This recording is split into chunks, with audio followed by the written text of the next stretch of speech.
Assalamualaikum, halo semuanya, apa kabar? Semoga sehat selalu ya. Dan yang lagi sakit semoga cepat sembuh ya. Kita lanjut cerita bungkus mayat teluh jaring laba-laba part akhir ya guys.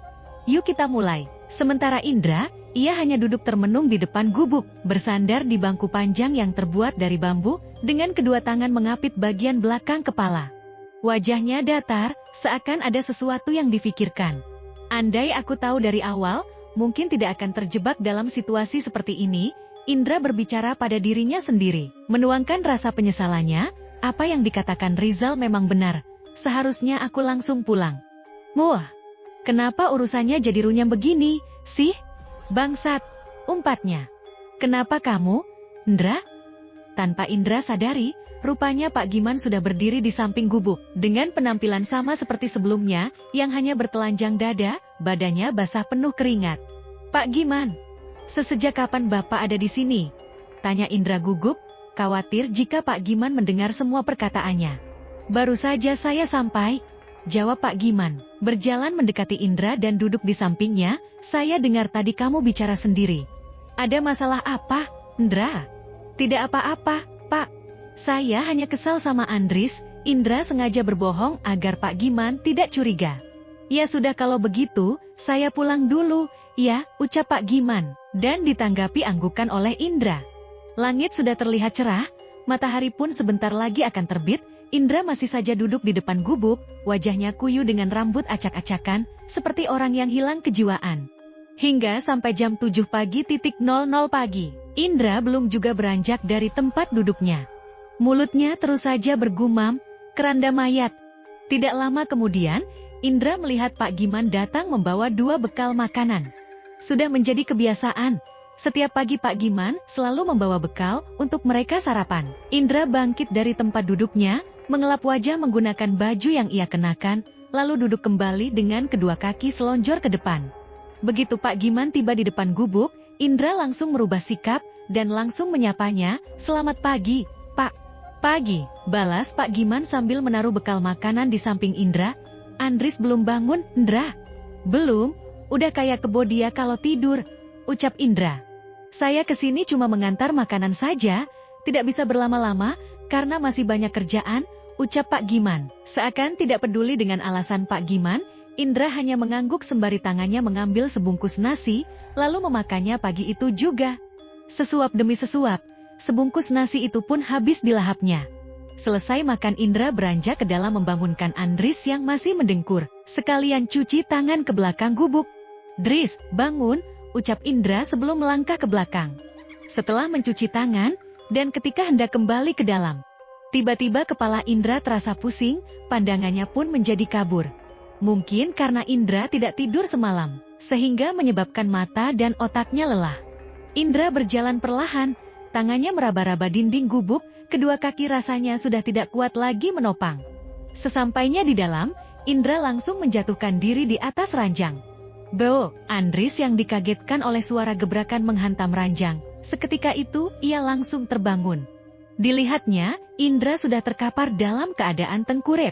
Matanya sedikit melotot dengan mulut menganga. "Indra, kamu kenapa?" tanya Andris, sambil memeriksa kening Indra. "Kamu masuk angin kayaknya, Indra, keningmu panas sekali. Buka bajumu, sini aku kerok." "Kamu makan saja dulu, Dris. Itu nasinya ada di depan," ucap Indra. "Aneh kamu, gimana aku bisa makan sementara kamu lagi sakit begini? Cepat buka bajunya," perintah Andris. "Heh, malah tidur. Orang mau dikerok kok malah tidur kamu, Indra." Kemudian Andris pergi ke depan, mengambil sebungkus nasi pemberian Pak Giman. "Aku makan dulu kalau begitu, Indra. Tadi itu hanya alasan aja.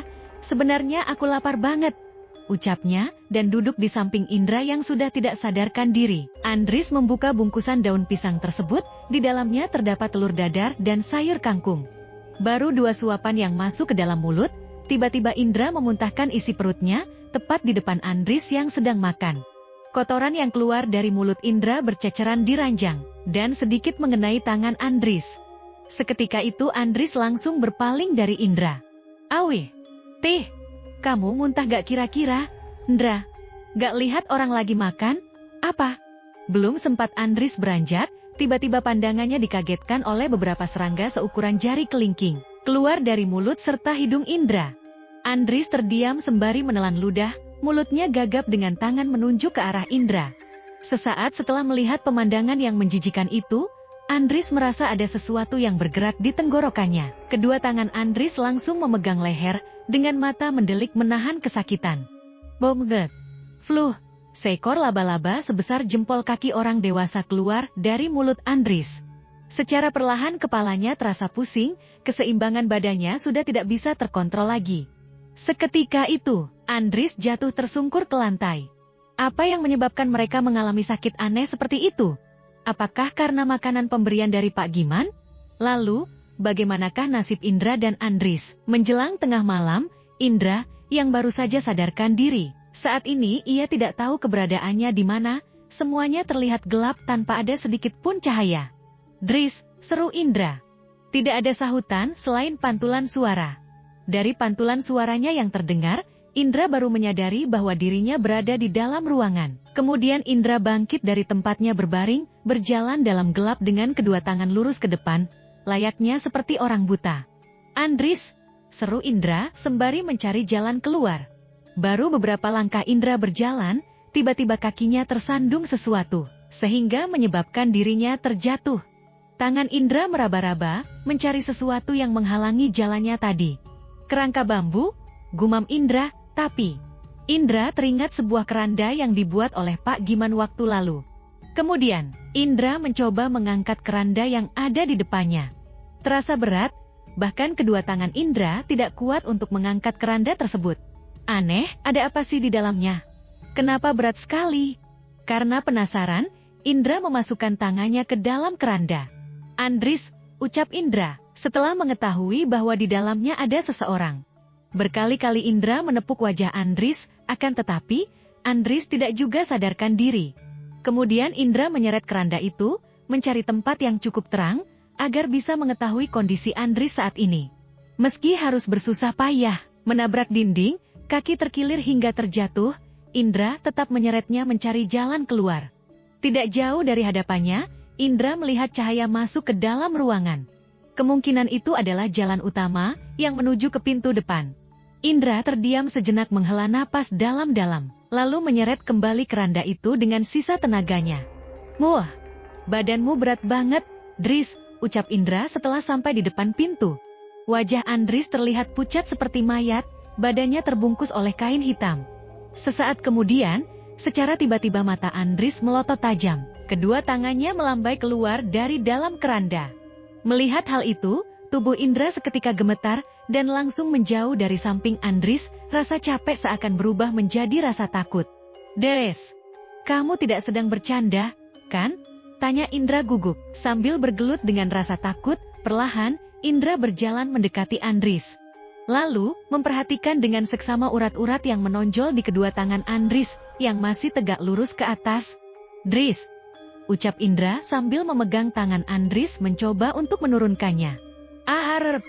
Seketika itu juga Andris langsung mengerang, memberontak seakan ingin keluar dari dalam keranda, hingga membuat Indra terpental ke belakang. Tidak lucu candaanmu, bangsat, bentak Indra. Jantung Indra berdetak lebih cepat dari sebelumnya. Kemudian Indra bersandar di dinding, menghela napas dalam-dalam dengan kaki selonjor ke depan. Mata Andris tiba-tiba mendelik dengan wajah yang masih terlihat pucat, tubuhnya menggeliat seperti ular. Tidak lama setelah itu, seluruh uratnya mulai menghitam.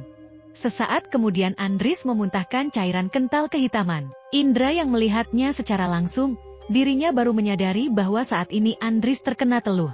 Indra langsung bergegas keluar, berniat mencari pertolongan sebelum terlambat. Baru sampai di mulut pintu, Indra dikagetkan oleh mayat-mayat yang sudah berdiri di halaman. Sempat ada keraguan dalam hati Indra, sejenak ia menoleh ke arah Andris. Ah, persetan dengan mayat-mayat itu, ucap Indra dan langsung berlari secepat mungkin melewati mayat-mayat yang berdiri. Setelah berada jauh, Indra melihat ke arah mayat tadi. Rumah setan, umpatnya. Indra terus berjalan menyusuri kebun Pak Tarso, dan berharap ada seseorang yang bisa dimintai pertolongan. Walau sebenarnya tindakan itu sangatlah mustahil. Sembari menggelengkan kepala, Indra kembali melanjutkan perkataannya. Aku kesini mau minta tolong sama kamu, Zal. Andris kena teluh, kondisinya hampir sama seperti Bu Risma. Setarat. Rizal terdiam sesaat, lalu menoleh ke sana kemari sambil menggaruk keningnya, seakan ada sesuatu yang ia lupa. Indra, tolong kamu minggir dulu, jangan duduk di depanku, pinta Rizal. Zal, kamu dengar perkataanku gak? Tanya Indra dan langsung berdiri di hadapan Rizal. Lagian, kamu ngapain sih? Aku perhatikan dari jauh, langkahmu ini aneh. Ada yang lebih penting yang harus aku kerjakan malam ini juga. Pas. Seketika tangan Rizal langsung menyingkirkan Indra ke samping. Zal, tunda dulu pekerjaanmu. Ikut aku sebentar saja. Rizal tidak menghiraukan perkataan Indra, kakinya terus saja melangkah secara perlahan. Tiba-tiba, tanpa diketahui, tangan Indra mengambil obor yang dipegang oleh Rizal. Dengarkan aku dulu, aku mohon. Indra mengiba, wajahnya terlihat kuyu dan lesu. Andris, kondisinya saat ini berada di ambang kematian. Aku butuh bantuanmu, tolong aku, Zal. Susah, Indra, aku sendiri tidak tahu bagaimana cara menolongnya. Lagian kenapa kalian tidak langsung pulang? Tanya Rizal. Panjang ceritanya. Nanti kalau diceritain gak bakal selesai, kasihan yang baca. Sekarang ikut aku ke rumah kosong itu, ajak Indra. Sempat ada penolakan dari Rizal, tapi karena Indra terus saja memohon, akhirnya Rizal pun mengikuti ajakan Indra. Sesampainya di halaman rumah, Rizal berhenti sejenak, melihat mayat-mayat yang sudah berdiri seakan menjaga rumah itu. Ada apa dengan mayat ini? Kenapa semuanya menatap ke arah kita? Tanya Rizal. Jangan dilihatin, Zal. Ayo kita jalan saja, ajak Indra. Rizal mengangguk sambil berjalan melewati mayat. Hingga sampai di depan pintu, Indra dan Rizal mendengar suara erangan dari dalam. Apakah Pak Giman ada di kebun? Tanya Rizal sebelum masuk ke dalam. Setiap malam tidak ada di kebun. Nanti, jam 5 pagi dia baru datang, jawab Indra. Keduanya bergegas masuk, lalu menggotong keranda membawanya ke halaman rumah. Rizal melihat kondisi Andris sudah sangat memprihatinkan. Di leher bagian kanannya terdapat borok selebar telapak tangan bayi. Rasanya, mustahil bagi Andris akan selamat. Kamu lihat sendiri, Indra. Hanya orang beruntung yang bisa bertahan. Ucap Rizal, tangannya menunjuk borok yang terdapat di leher Andris. Kemudian Rizal duduk bersila di samping Andris. Wajahnya mendongak ke atas, lalu menunduk ke bawah. Apakah kamu melihat ada sesuatu yang keluar dari tubuhnya? Tanya Rizal. Muntah. Carian kental berwarna hitam keluar dari mulut Andris. Selain itu tidak ada lagi, jawab Indra perlahan duduk bersila mengikuti Rizal. Sembari menggelengkan kepala, Indra kembali melanjutkan perkataannya. Aku kesini mau minta tolong sama kamu, Zal. Andris kena teluh, kondisinya hampir sama seperti Bu Risma. Setarat. Rizal terdiam sesaat, lalu menoleh ke sana kemari sambil menggaruk keningnya, seakan ada sesuatu yang ia lupa. Indra, tolong kamu minggir dulu, jangan duduk di depanku, pinta Rizal. Zal, kamu dengar perkataanku gak? Tanya Indra dan langsung berdiri di hadapan Rizal. Lagian, kamu ngapain sih? Aku perhatikan dari jauh, langkahmu ini aneh. Ada yang lebih penting yang harus aku kerjakan malam ini juga. Pas. Seketika tangan Rizal langsung menyingkirkan Indra ke samping. Zal, tunda dulu pekerjaanmu. Ikut aku sebentar saja. Rizal tidak menghiraukan perkataan Indra, kakinya terus saja melangkah secara perlahan. Tiba-tiba, tanpa diketahui, tangan Indra mengambil obor yang dipegang oleh Rizal. Dengarkan aku dulu, aku mohon. Indra mengiba, wajahnya terlihat kuyu dan lesu. Andris, kondisinya saat ini berada di ambang kematian. Aku butuh bantuanmu, tolong aku, Zal. Susah, Indra, aku sendiri tidak tahu bagaimana cara menolongnya. Lagian kenapa kalian tidak langsung pulang? Tanya Rizal. Panjang ceritanya. Nanti kalau diceritain gak bakal selesai, kasihan yang baca. Sekarang ikut aku ke rumah kosong itu, ajak Indra. Sempat ada penolakan dari Rizal, tapi karena Indra terus saja memohon, akhirnya Rizal pun mengikuti ajakan Indra. Sesampainya di halaman rumah, Rizal berhenti sejenak, melihat mayat-mayat yang sudah berdiri seakan menjaga rumah itu. Ada apa dengan mayat ini? Kenapa semuanya menatap ke arah kita? Tanya Rizal. Jangan dilihatin, Zal. Ayo kita jalan saja, ajak Indra. Rizal mengangguk sambil berjalan melewati mayat. Hingga sampai di depan pintu, Indra dan Rizal mendengar suara erangan dari dalam. "Apakah Pak Giman ada di kebun?" tanya Rizal sebelum masuk ke dalam. "Setiap malam tidak ada di kebun. Nanti, jam 5 pagi dia baru datang," jawab Indra. Keduanya bergegas masuk, lalu menggotong keranda membawanya ke halaman rumah. Rizal melihat kondisi Andris sudah sangat memprihatinkan. Di leher bagian kanannya terdapat borok selebar telapak tangan bayi. Rasanya, mustahil bagi Andris akan selamat. "Kamu lihat sendiri, Indra. Hanya orang beruntung yang bisa bertahan," ucap Rizal, tangannya menunjuk borok yang terdapat di leher Andris. Kemudian Rizal duduk bersila di samping Andris. Wajahnya mendongak ke atas, lalu menunduk ke bawah.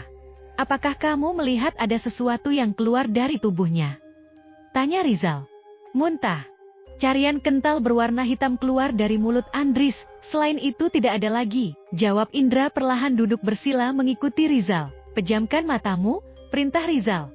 Kedua tangan Rizal menumpang di atas keranda, diiringi dengan rapalan mantra yang terdengar jelas oleh Indra. Tidak lama setelah itu, angin mulai berhembus di sekeliling mereka. Semakin kencang, bahkan hampir membuat Indra terhempas. "Zal, ini tidak akan terjadi apa-apa, kan?" tanya Indra sedikit ketakutan. Perlahan, Indra membuka kedua matanya, lalu menoleh ke belakang. "Mayat-mayat itu berubah jadi pocong, Zal!" teriak Indra sambil menarik kerah baju Rizal. Namun, Rizal tidak menghiraukan teriakan Indra, matanya masih terpejam disertai dengan kedua bibir yang terus saja bergerak. Tidak lama kemudian, "Cap! Cap! Klap!" Indra mendengar suara yang tidak begitu asing. Ya, suara itu yang pernah Indra dengar waktu di rumah Rizal. Dengan tubuh gemetar, perlahan Indra menoleh ke arah keranda yang hanya berjarak 1 jengkal. Ingin memastikan, apakah itu sosok yang pernah dilihatnya waktu lalu. Belum sepenuhnya menoleh, mata Indra sudah melirik terlebih dahulu. Di sini Indra dapat melihat dengan jelas, sosok serupa dengan rambut jarang terurai ke bawah, duduk di dalam keranda. Mulutnya menganga, lidahnya menjulur keluar disertai air liur. Suatu pemandangan yang kedua kalinya Indra saksikan, membuat jantungnya seketika berhenti berdetak. "Zal, sosok itu ada di dalam keranda." Indra hanya bisa berkata gugup, sambil menggoyangkan tubuh Rizal yang masih fokus dengan mantranya. "Ini bukan atas perintah kamu, kan?" tanya Indra. Sesaat kemudian, Indra melihat sosok itu menjilati borok yang terdapat di leher Andris, dibarengi dengan barisan pocong yang mulai berterbangan satu persatu. Pemandangan gila itu membuat Indra semakin terpojok. Perlahan, Indra berangsur mundur hingga tersandar di keranda. "Zal, pocong-pocong itu mengelilingi kita. Tapi kok..." Indra melihat mulut Rizal mengeluarkan cairan darah, kemudian Indra mendekatkan pandangannya di wajah Rizal. "Kenapa dengan mulutmu?" Ketika tangan Indra hendak mengelap cairan darah. Secara tiba-tiba mata Rizal melotot tajam, lalu telapak tangannya menutup wajah Indra, seakan ada sesuatu yang tidak boleh dilihat. "Pocong-pocong itu mengincar Andris. Itulah sebabnya mereka mengelilingi kita," ucap Rizal dengan suara parau. "Lepaskan dulu tanganmu." Indra memberontak, berusaha melepaskan tangan Rizal dari wajahnya. "Jangan menambah beban, sebaiknya kamu diam saja," ucap Rizal. Tiba-tiba tubuh Andris mengejang hebat, dibarengi dengan suara erangan. Secara perlahan perutnya buncit lalu bergerak seperti gelombang air. Seketika itu juga Andris menghentakkan kepalanya ke tanah, matanya melotot, kedua pipinya kembung dengan mulut tertutup. Tidak lama kemudian, Andris menyemburkan darah kental kehitaman. Cipratan darah itu pun mengenai Indra dan Rizal. "Air apa ini, Zal? Bau banget," tanya Indra yang tidak melihat apapun.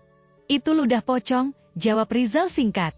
Setelah darah itu habis, seekor laba-laba harimau pun keluar dari mulut Andris. Sosok peliharaan Rizal yang dari tadi mengintai, dengan sekejap, lidahnya langsung menangkap laba-laba harimau itu, dan langsung melahapnya. Klap! Kemudian sosok itu pun menoleh ke arah Rizal, seakan menunggu perintah dari tuannya. Rizal hanya menganggukkan kepala, dan menyuruhnya pergi. "Sudah selesai," ucap Rizal sambil menyingkirkan tangannya dari wajah Indra, lalu mengelap darah yang berlumuran di mulutnya. "Embuh, cairan apa ini, Zal?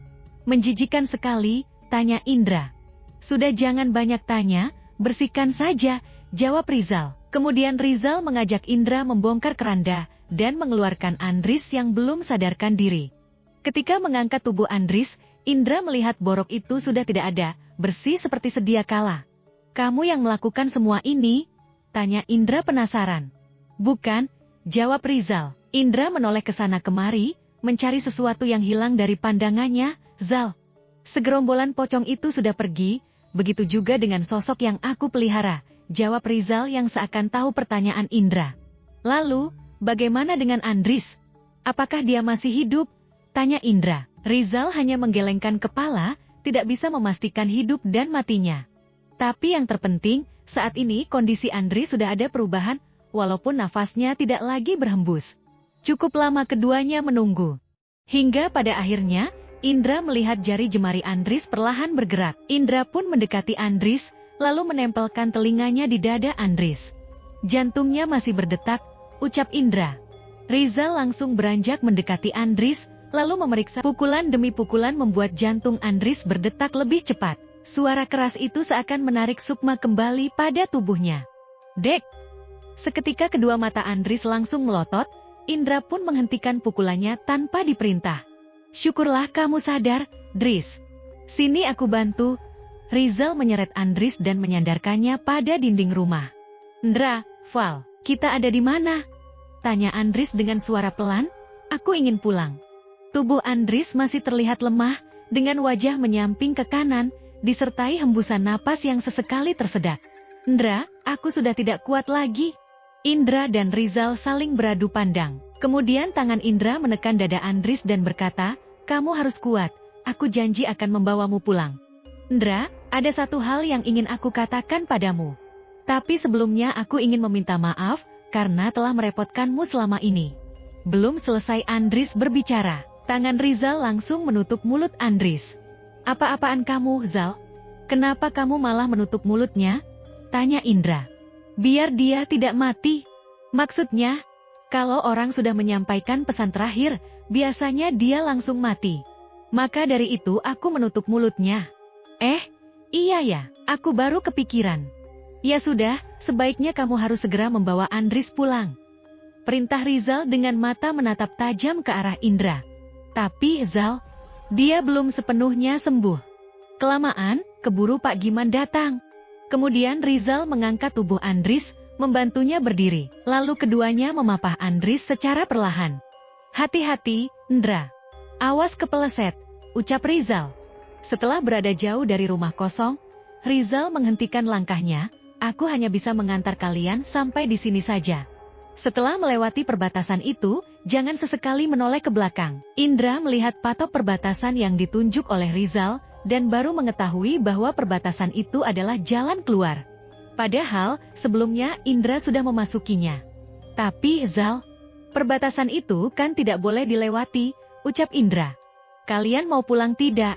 tanya Rizal, dan ditanggapi anggukan oleh Indra. "Ya sudah, ikuti saja perintahku.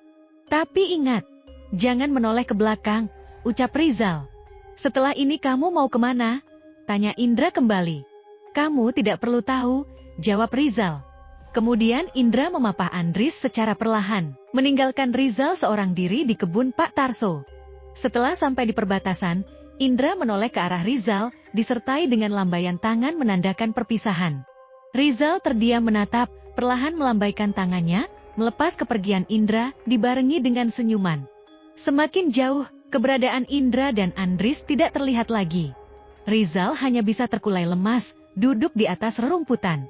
Selesai. Beberapa jam di saat Rizal hendak menanam bungkusan kain jarik, tiba-tiba Rizal dikagetkan oleh seseorang bersembunyi di balik pohon. "Indra!"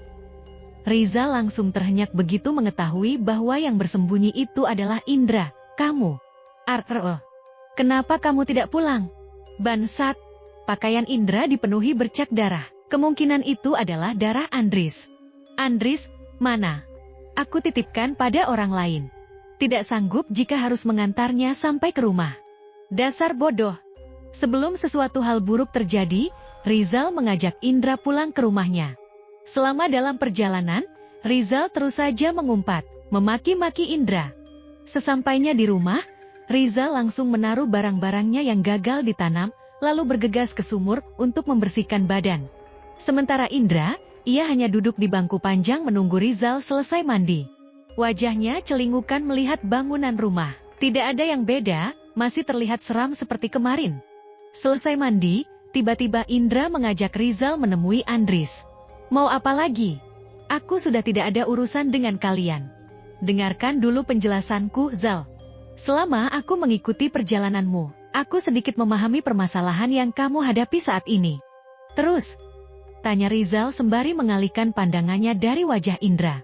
Aku menitipkan Andris pada seseorang.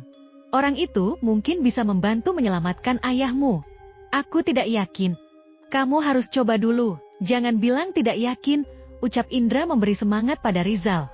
Walaupun tidak bisa menyelamatkan ayahmu, tapi setidaknya bisa menghentikan kemungkaran Tarso. Rizal terdiam sejenak mencerna perkataan Indra. Ya, tidak salah juga untuk mencoba. Siapa tahu kebaikan menyertainya. Kemasi barang-barang, kita berangkat, ajak Rizal secara tiba-tiba. Apa kamu masih ingat jalannya? Indra mengangguk, lalu keduanya bergegas saat itu juga. Setibanya di kebun Pak Tarso, Indra dan Rizal berhenti sejenak memperhatikan sekeliling. Setelah memastikan tidak ada siapapun, keduanya pun berjalan mengendap. Pandangan mereka tetap awas, menoleh ke sana kemari. Hingga sampai di perbatasan kebun, sambil menyalakan obor, Rizal mengingatkan Indra agar tidak menoleh ke belakang. Selangkah demi selangkah, Indra dan Rizal sudah melewati patok perbatasan. Awalnya Indra tidak merasakan apapun, meski di sekelilingnya banyak sekali orang dengan wajah datar tanpa ekspresi. Namun, semakin masuk ke dalam, Indra dikejutkan oleh suara seseorang yang memanggilnya dari kejauhan. Suara itu mirip dengan suara orang yang dikenalnya, yaitu Andris. Zal, sepertinya Andris ada di belakang kita, deh. Jangan tertipu oleh demit yang ada di hutan ini, sudah beberapa orang yang tersesat karena merasa terpanggil. Sebentar lagi kita sampai di jalan utama, fokus saja pandanganmu ke depan. Tapi, Zal, bagaimana kalau itu memang beneran Andris? Perasaan Indra mulai berontak, hatinya bergerak ingin sekali menoleh. Indra, Rizal menghentikan langkahnya tanpa menoleh ke arah Indra, ulurkan tanganmu sini. Kenapa, Zal? Ah, sudah cepat ulurkan saja. Baik, Indra mengulurkan tangannya, dan langsung digenggam oleh Rizal, lalu menuntunnya secara perlahan. 1 meter sebelum sampai ke jalan utama, Indra dikejutkan kembali oleh suara seseorang yang memanggilnya. Namun kali ini suara itu terdengar lirih, seperti meminta pertolongan. Indra benar-benar dibuat penasaran dan ingin sekali memastikan. Indra mulai melirik ke samping sambil terus berjalan. Tiba-tiba, Indra merasakan ada sentuhan dingin di pundaknya, dan dengan bodohnya Indra pun menoleh ke belakang. Seketika itu juga Indra dibuat melongo dengan pemandangan gila berada tepat di belakangnya. Rizal! Teriak Indra memekikkan telinga. Untungnya Rizal langsung menarik Indra ke jalan utama, hingga jatuh tersungkur masuk ke dalam parit. Sudah kukatakan jangan menoleh ke belakang. Ayo bangun! Rizal mengulurkan tangannya, menarik Indra dari dalam parit. Singkatnya, setelah menempuh perjalanan cukup jauh, Indra sudah bisa melihat satu rumah berdiri kokoh. Dengan cepat mereka melangkahkan kakinya, agar segera sampai ke rumah yang dimaksud. Ini rumahnya, Zal. Nah, itu dia orangnya duduk di teras, ucap Indra, setelah sampai di halaman rumah. Ya sudah ayo jalan, ngapain diam? Keduanya bergegas menghampiri sang pemilik rumah. Sesampainya di depan. Permisi, Pak, ucap Indra. Pemilik rumah itu beranjak menghampiri Indra dan Rizal. Siapa, ya? Saya Indra. Oh iya. Saya baru ingat. Mari, silakan masuk. Terima kasih, jawab Indra dan Rizal hampir bersamaan, lalu masuk ke dalam rumah. Dari mana kamu, Indra? Keluyuran malam-malam. Tanya sang pemilik rumah sembari mengalihkan pandangannya ke arah Rizal. Kamu siapa? Temannya Indra, ya? Iya, nama saya Rizal, jawabnya. Pandangan Rizal tidak lepas pada benda yang menempel di dinding. Banyak sekali benda-benda aneh yang dijadikan sebagai hiasan. Sepertinya sang pemilik rumah bukan orang sembarangan. Silakan duduk, kenapa malah berdiri saja? Iya, Pak.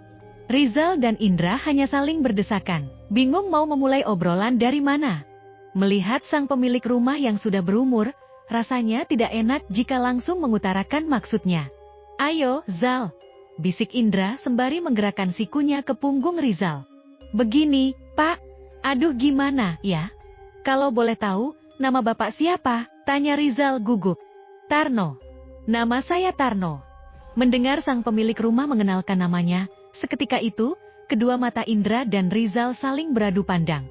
Baru pertama kali Rizal melihat wajah Pak Tarno dan berhadapan langsung dengannya. Sebelumnya Rizal tidak pernah bertemu, hanya mengetahui namanya saja. Itu pun dari cerita orang sekitar, termasuk orang tuanya sendiri. Kalian tegang sekali. Kenapa? Ada yang salah? Rizal menatap Pak Tarno dan Indra secara bergantian. Raut wajahnya menunjukkan ketakutan, seakan berhadapan dengan iblis. Pak Tarno, ucap Rizal sedikit gemetar. Pak Tarno mengambil tembakau yang sudah dilinting, lalu membakarnya. Ia tidak asingkan mendengar nama itu. Tentu kalian sudah tahu dari cerita yang beredar. Kemudian Pak Tarno menjelaskan panjang lebar mengenai dirinya. Indra dan Rizal hanya tertegun setelah mendengar latar belakang Pak Tarno. Seakan tahu maksud kedatangan Indra dan Rizal, Pak Tarno menyuruh mereka menanam 7 bungkus kain jarik di kebun Pak Tarso. Ingat, menjelang sore kalian harus segera keluar dari perbatasan kebun. Kalau sudah menjelang malam kami masih berada di kebun, bagaimana? Jangan menoleh dan jangan berbicara, apapun yang terjadi jangan sekali-kali menoleh. Singkatnya, Indra dan Rizal langsung berangkat saat itu juga. Kemungkinan waktu sudah menunjukkan pukul 3 pagi. Keduanya semakin mempercepat langkahnya. Sesampainya di kebun Pak Tarso, Rizal segera menunaikan perintah Pak Tarno.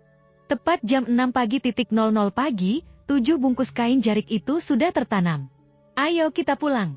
Takutnya Pak Tarso mengetahui keberadaan kita, ajak Indra. Akan tetapi ajakan Indra ditolak oleh Rizal, dengan alasan ingin mencari keberadaan ayahnya.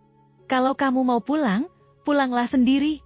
Tapi Rizal langsung pergi menuju gubuk, yang kemungkinan gubuk itu adalah tempat Pak Sahrul disembunyikan. Seakan tidak mau kehilangan temannya, Indra langsung mengejar. Tunggu, teriaknya sambil berlari. Sesampainya di depan gubuk, sebelum masuk, mereka melihat-lihat sekeliling terlebih dahulu. Setelah dirasa cukup aman, keduanya bergegas mencari keberadaan Pak Sahrul. Ada yang aneh ketika mereka sudah berada di dalam. Gubuk yang terlihat kecil dari luar, ternyata dalamnya sangatlah luas dan banyak sekali ruangan-ruangan kosong. Indra dan Rizal berpisah ketika memasuki ruang tengah. Rizal berjalan ke arah kiri sementara Indra berjalan ke arah kanan. Baru saja kaki Rizal melewati pintu, pandangannya dikagetkan oleh seseorang terbungkus kain kafan tergeletak di atas ranjang. Pak Giman, ucapnya sambil berjalan mendekat. Tepat berada di samping Pak Giman, Rizal dapat melihat jelas kondisi Pak Giman saat itu. Wajahnya gosong dan melepuh, mata melotot tajam mengeluarkan darah, mulutnya bergerak mengunyah lidahnya sendiri. Ada apa, Zal? Tanya Indra secara tiba-tiba. Bangsat kamu, Indra. Bisa gak sih? Kalau nanya itu jangan sambil ngagetin. Lihat tuh, Rizal menunjuk wajah Pak Giman. Seketika itu juga Indra langsung berpaling, menjauh dan memuntahkan isi perutnya. Siapa orang itu, Zal? Pak Giman. Seakan tidak percaya, Indra kembali mendekat. Ingin memastikan apakah itu Pak Giman atau bukan? Karena memang wajahnya sudah tidak bisa dikenali. Terlihat dari postur tubuhnya yang kurus kerempeng, sepertinya orang itu memanglah Pak Giman. Perlahan tangan Indra meraih tali kafan yang mengikat tubuh Pak Giman. Mau ngapain? Tanya Rizal. Aku mau membukanya. Namun, rupanya kain kafan itu sudah merekat di tubuh Pak Giman, beserta dengan talinya juga. Apa yang terjadi, Indra? Talinya gak bisa dilepas. Rizal mencoba membantu, bahkan keduanya berusaha merobek kain kafan yang membungkus tubuh Pak Giman. Seketika itu Indra dan Rizal langsung terhenyak, begitu melihat kulit Pak Giman ikut terkelupas bersama robekan kain kafan. Keduanya saling menatap keheranan, lalu menutup kembali kain kafan yang sudah dirobeknya. Belum sempat mereka mencari Pak Sahrul, tiba-tiba terdengar seseorang berbincang-bincang. Indra dan Rizal langsung bersembunyi di bawah ranjang. Tidak lama kemudian, terlihat 4 orang menggotong keranda berjalan memasuki ruangan. Brak, Indra dan Rizal langsung terhenyak, mendengar suara gebrakan di atas ranjang. Oke guys, sampai di sini dulu ya. Nantikan kisah horor nyata lainnya dari saya Dewi di channel Story Horor. Bagi kalian yang suka sama ceritanya silahkan subscribe, like, dan share ya guys. Jangan lupa aktifkan lonceng notifikasinya, agar kalian tidak ketinggalan cerita horor lainnya dari saya. Makasih.